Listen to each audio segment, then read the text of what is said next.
and if they want their own time or aren't talking as much as usual, you then see that as you don't love me, you don't like me anymore, you're going to leave me. You just end up being a more anxious person because of those first experiences you had with parental love. So we need to understand what an unhealed versus healed inner child looks like, so we know what we need to work towards and where we currently sit on this scale. And of course, I'm going to bring in our favorite girls, Lola and Athena, to illustrate this. Now, Lola has an unhealed inner child. How that's now showing up in her 20s is she's constantly overthinking everything she does and says, and she never thinks anything is quite good enough, or that she might be hurting people's feelings, or she's never coming across in the right way. She just holds herself to this impossible standard. She also really struggles to be vulnerable and always thinks she's too sensitive, so she never wants to open up to other people because she's scared she's going to be seen as too sensitive and too over emotional with too many feelings. Lola also relies really heavily on external approval and validation to feel good, and this is shown through her serial dating habits, her excessive posting on social media, and always worrying what everybody else thinks about her and has to say about her. Lola is also a workaholic and cannot rest without feeling guilty. She is constantly burnt out because she feels that she constantly needs to be doing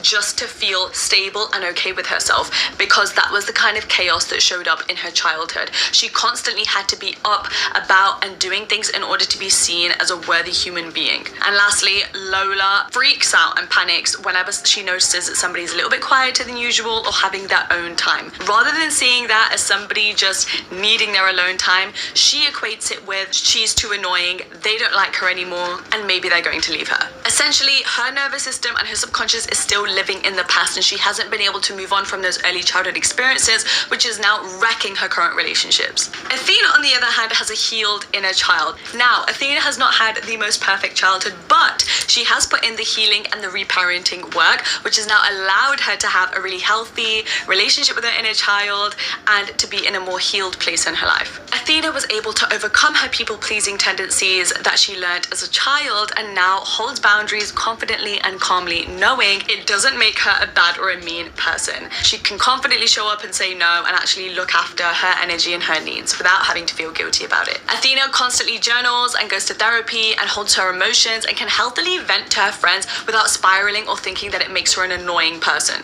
Athena loves her playtime. She is always going back to things and hobbies that she loved as a child, and she doesn't feel bad about it. She's never rushing herself to grow up or be more productive or be a version of herself that she just doesn't connect with, because she's learned to accept the most authentic core version of herself that she's always been since she was a child. She's also taught herself how to ask for help from others without any shame, because she's done with her hyper-independent tendencies. Chapter 2, how to heal